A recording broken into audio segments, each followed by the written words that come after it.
Okay, FM. Okay. 101.7. Yelwa DSP Daniel Machato, Deputy PRO, Edima Ghana Prisons Service. Openi, Mimwachio. Yeah, I mean, so. Naboko die. Ebe famisa. Boko papa. Wie. Ene ye wie so kura ye ni nkomo esanse na nya adwumakuo bi a wo mo se voluntarily wo mbeba ba ye fumigation na ewo prisons ahodo ni police ahodo no yete wi a be di ho nkomo na wo ma ba ye eno ye free of charge wo mo so dia wo de boa national course so eno asempa papa nya mi sure mo in advance yo ye das pa na ma memra wo nche ye say coronavirus covid-19 prisons ahodo musumu ye mo de yi you metia efifu nyina minia in fact yare a abag wiase ama wiase yehu pa na every day to see Ghana ana in fact ye nyina yehu say there be president at the statement by say enise ni padodo hia wo baby na e wo say ahunidie ye hwe na ye no ma bi ye say de be ya yare no abedu Ghana yinko ade entumi entre enko nipa bebre so na Ghana Prison Service and the fie o Ghana eye ediananan na ye nyina ye nim say ye ne die fie eye bebi ehochi ye panipa dɔɔso ho pa na ye prisons ye si for nipa be 9800 ba me na o ka say omo ebro 15000 no mu ho enti eno kyerɛ sɛ yare no etumi wura na die fie a de asempa na bebre Ghana man nyina enti the Ghana Prison Service yen so yaye yede so sa yare ya no na say udu na die fie gate bia na ye wonsuo ne samena si hɔ wo sɛ wo ho nsa ansa na ya boy ho modern sɛ ye benya hand sanitizers bi na obi a wo twem gate obi officer bi a oba na die fie ho bia no ye be ma ne bia ma na dia ho ne nsa ansa na wo wura na die fie nim eno na nkyɛn so the judicial service na ntin ya sɛ nyina ete ya waka kyerɛ judge fo nyina sɛ ensɛm a omudi no mo hwɛ no mo ntwentwɛn so kakra sɛ de be ya nebiafo bibiri emira ne die fie biom sɛ de be ya obi mfa yare ne mfia bonten emfa ma ne die fie hɔ nti ɛno nso yɛ akwan a aban ayɛ akyɛsɛ sisi emma nipa emedɔso mo so na de ɛwɔ sɛ meka magana fo nyina sɛ ne sɛ ɛno ma na yɛhia sɛ yɛde be prevent sɛ yare no bi wura hɔ no yɛ obi but to be very frank with you enye ne die fie ni nyina na ɛwɔ bi ne die fie akɛse nsa wɔm Kumasi Sekendi ene the central in fact the original capitals no omona amanfo aye omumwa ama omowo enomani began thermometer making sanitizers omowo kakra ba okọ enibie na wo interior na in fact ye ho akyere ho pa kakra the Ministry of Health asayebo say enche omode sa no nyina bibre beba said the bear ebeboa ama yare no entumi nwura ye ne die fie opani ba ko a minim se ya na ya de hwe pa ne se adan ahodo a wo de dem various cells no ebi wo wa bia ye ma nipa bia be 25 ene obehwe na aburo so ni teach ba ko kura ya na ye remand cells no ne ade ade e ba se yie nu ede na mo ye na no kura de obi etwiti ba social media say ebe yanka wo mo sukura nka mo nko metem ni dia fifo na covid ne twema no ya sa mo maba enti ni afọ congestion ne de tete aye ka sei eden say yebetuma aye hu bibi so say edi o mampinyin be ka say opese o ma amnesty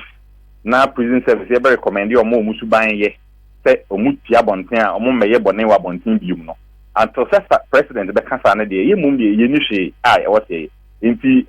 facilities kakra na e wo ho na e wote ye hwehwe ni yi se de be ya se obi ye de ye hu se obi wo symptoms bi sa na ye be kasa ye te no ye quarantine no se de be ya en spreading ko be bia but the other fact nso ne say ne die fie ya no in fact already congested nti ye kasa ye yi ne diafo na fidan bi mu amadan na ye empty ni ye using as quarantine cell say we are compounding the problem empty in fact ye the appeal atoto amanfo bi enim say faith-based organizations say enka omo betumi aye sa containers prefabricated containers yamayen na enebie bia na say obako na mienu na esim na ye use no as ye quarantine cell and kebe bo apan because in sabum you see for ni pay 790 but you say a housing ni pay 3500 if you me ba cho me bo obani ye mu akunta say ye see for nipa 790 and I says in case of insa mo be se ho be 3500 and I wo see here in say ye hu so bi o symptom na wo se ye tinifi ni nuanom ho a edan be ne de no kwa kotu enti ya de a bibi se esi enebiefi a eho be den pa enti prison nutrition the SCC aye ne say ye de adisodie na eto faith-based organizations ne public spirited individuals okay se container ba kokra na wo hwe prefabricated ones na wo betumi aye amayen a nipa dem wo ye a nanka ye use no as ye quarantine cell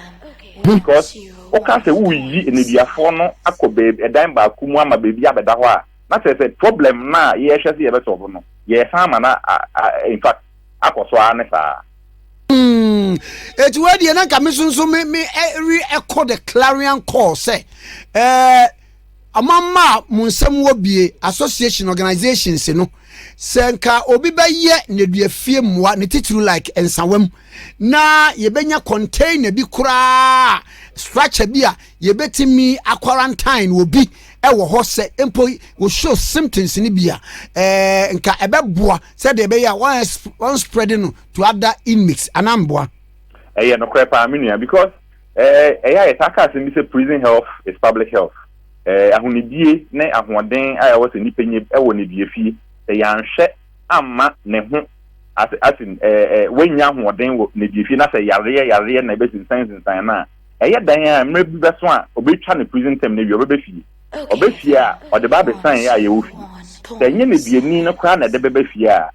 ye prison officers de bia ye wura ne biefie ye koye adwuma ho ye pon ye pia bonten ye ba ye ni ebusuafo ebe ye ni ebusuafo ebe nya nkita ho nti anhwa me fa yare ne fi ne biefie me de befie e de aba me yere de be ma me ba nso de be ko school we ba ko san amanfo in the year 2018 H1N1 influenza ABC or anchor for maximum security prison inmate be 300 officers be 100 in nya sa yare me amene wo ka say minya sa time na me wo minya sa yare ni bi na enye agrokra nti say ya nhwe anso ne biefie ye problems nketenkete ye wo ho ano a ye yare ne ye bi pia bonten e de abesan amanfo mo abonten nti call no mum bi ehu hia in this trying time containers ya ye kan ye bi a ebeboa ye pa because there will be exhibit symptoms na say say nya say bi a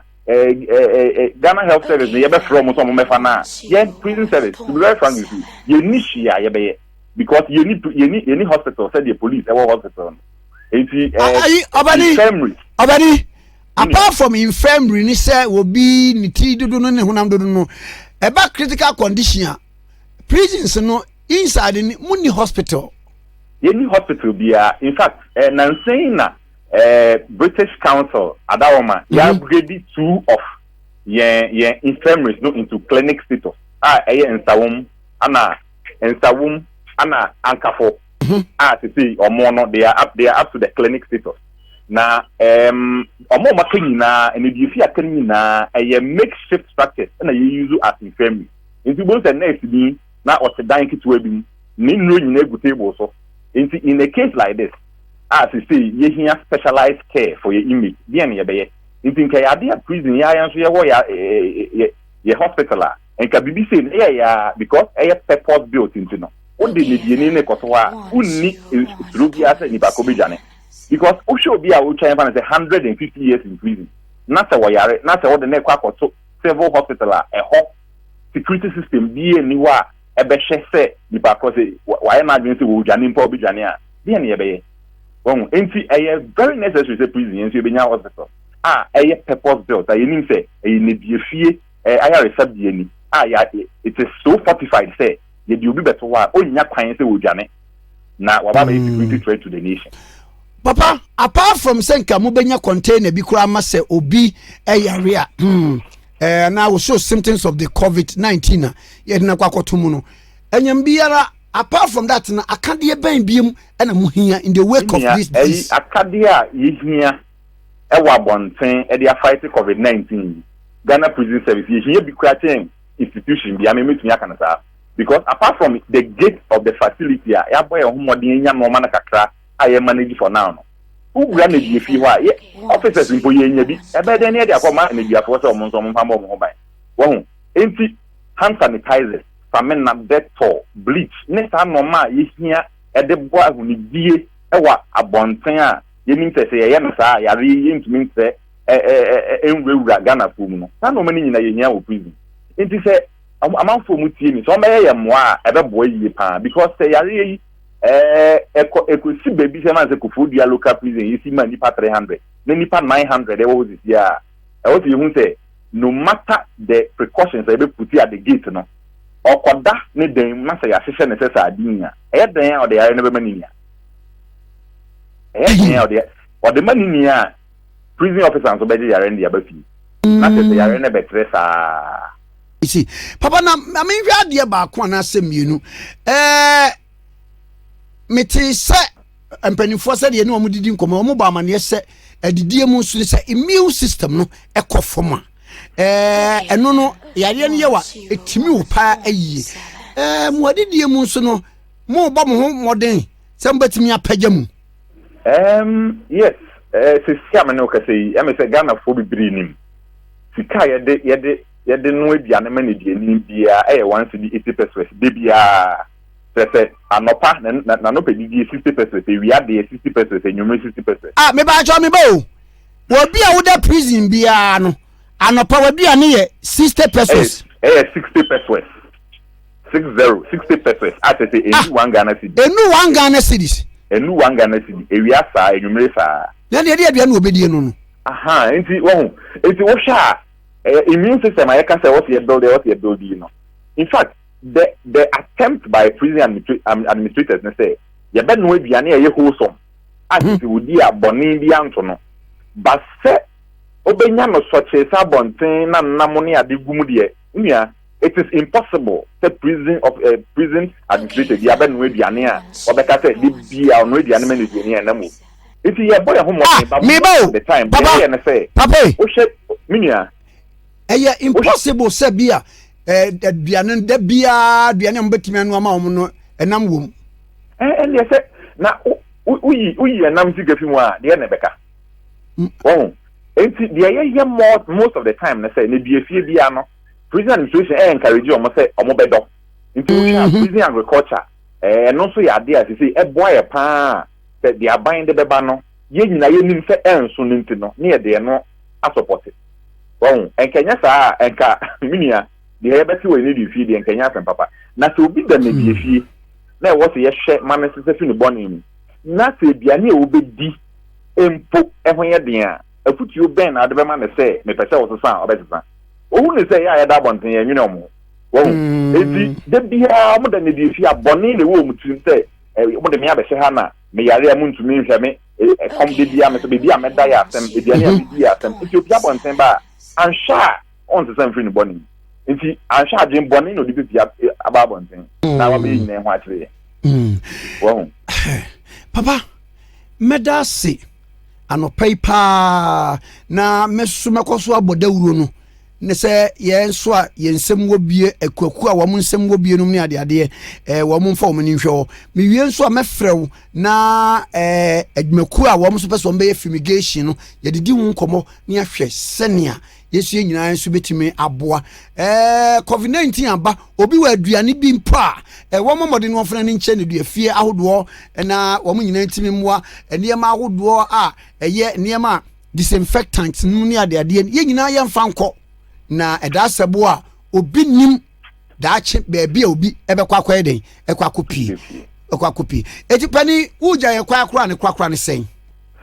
ne kwakwa ne se e wo se yehu se eniduafo no omoda abonten no omoda ne difi ho no omo na ho ata eye den a emre beso ombeti aba abonten enti enye se ye be ma omo ho akire omo bebre woni difi ho na be ma omo asesa nenso odo ne wo se ye de do omo no mu hu se enoma na omo ye boni omo di ye koda ne di fie no enye se ye kan omo but eni kwan se omo di boni emra na emma ho kwan nti omo hwe no omo nsesa omo boni na omo pie ba bonten a omo ne ya tena wa fiem won enti ye de sa do no kire omo a na oda ne di fie mo bi ohia bia abusuafo de koboa no na prison service yenso mo ayi hia mo de boa ya omo oda ne fi be hu se abonten sofo in fact ya dwen wo mutim omo doyen ene yenso fie boni ho na ye ba fie a ene omo atena wa fiem enti e wo se ye mo de moa eboa mu nua no de ne di fie na mo de bi boa Ghana prison service se de be ya boni e koso wo Ghana no ye de omo batu mu wie na omo pia ba bonten a omo nsan enko boni mu bio Papa, Ghana de was say ene woni abonkomo. Men so me da pa. Yes, I say DSP Daniel Machato. Ene no atwetwe nkomo wo ye deputy PR Ghana Prison Service. Okay, FM. 101.7.